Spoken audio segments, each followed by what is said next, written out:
Hi, my name is Jonas Guffey. Today I will be talking about the issue of misrepresented data in running. We live in a very analytically driven world. This is no less true in our sports. Running itself is a very simple sport, but that allows us to see the direct impacts misrepresented data and analytics can have on running. So, where did I become aware of this problem? Well, it was through phone and email communication with Jason Creasy, the head coordinator of MileSplit.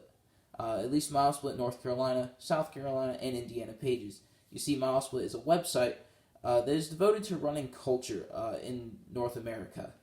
They apply to college, high school, professional, and even as low as middle school levels. They take meet results and rankings and publish them for the running community to see. Now, he mentioned that one of the issues they have with getting these hundreds of meets is verifying the results, right? They can't be at every meet. And so one of the three ways that he really outlined, or that I found through my research, that meets come in wrong are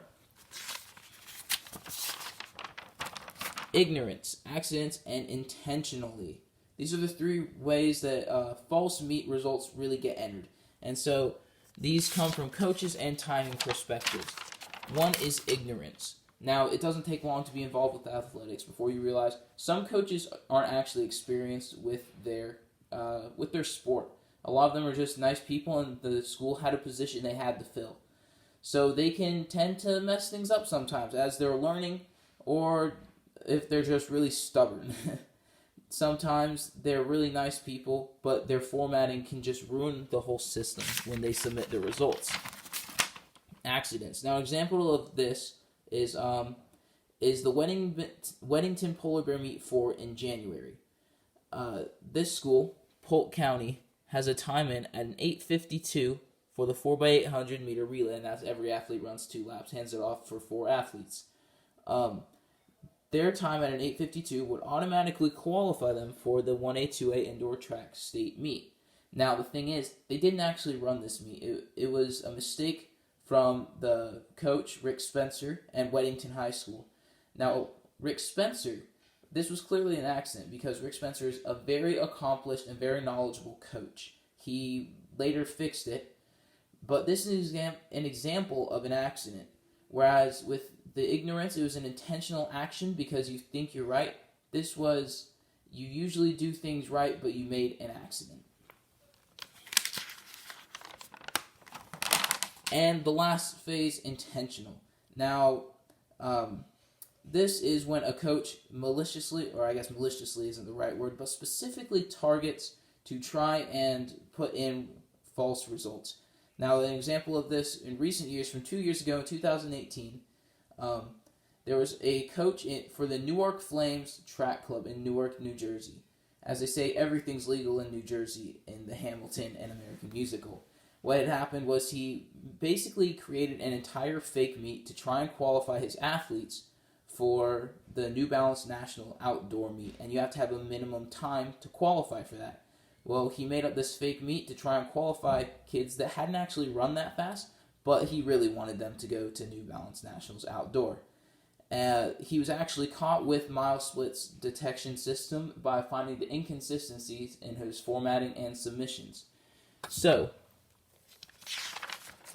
who does this affect? This wouldn't be a problem unless it affects people, right?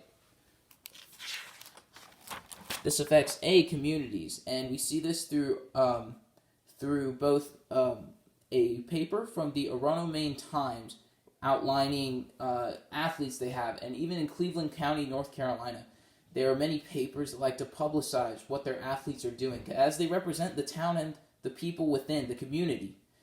And obviously this is going to affect coaches and athletes, as it can limit opportunities and shut them out from future prospects. So here are my solutions. 1. Live results. The pros and cons to this live results is, well, live results is a system made up by MileSplit, right? Where they basically hire a free agent timing company, which are actually everywhere, to come and time your meet for you. This cuts out the middleman of ignorant coaches who don't know what they're doing. The pros to this is that, well, It cuts out the middleman. It makes it more direct and more accurate. The cons, maybe they're not always around, right? You can't force someone to use your system, and maybe as widely spread as timing companies are, there isn't one close enough around to use. My solution 2 is a camera. Now this one I think is probably the most feasible. Because many schools do fundraisers and can raise thousands of dollars in weeks. A camera or an iPad would cost less than $1,000, $900 maximum, at least a good one. And what they do is they record the races. That way they can verify that, yeah, it took 2 minutes for this guy to run half a mile. And they can record the order and therefore eliminate some of the mistakes that can come with timing or with messing up who came first, who came second, who got what exact time. You can all verify it with the camera. The cons, like I said, maybe it's out of the budget, but it really shouldn't be. Like I said, this is the most affordable because, well, cameras are very widely available and are even really cheap, even if you just use an iPad, which many sites already do, like Max Preps for recording games.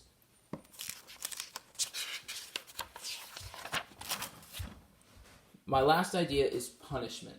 Now, punishment isn't really a solution, but more of an incentive to not commit the crime, so to speak. Punishment would help to dissuade perpetrators or prospective perpetrators from, perpetrating, from trespassing against the morality there is within being a coach.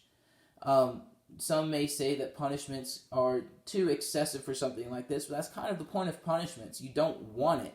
It's supposed to be a little bit harsh. And so I would propose to either the USATFACC, the United States Track and Field Association, or the NCHSAA, so like local boards like that, North Carolina High School Athletic Association, to increase fines or suspensions for coaches caught doing this intentionally. In conclusion, probably the most important thing about this is our need for results and reliable data. In the running culture, this is very much important as we can see where we stand and where we can aspire to. We can see where our competition is going and thus try to get there as well. It's really a matter of integrity and performance. Thank you for your time.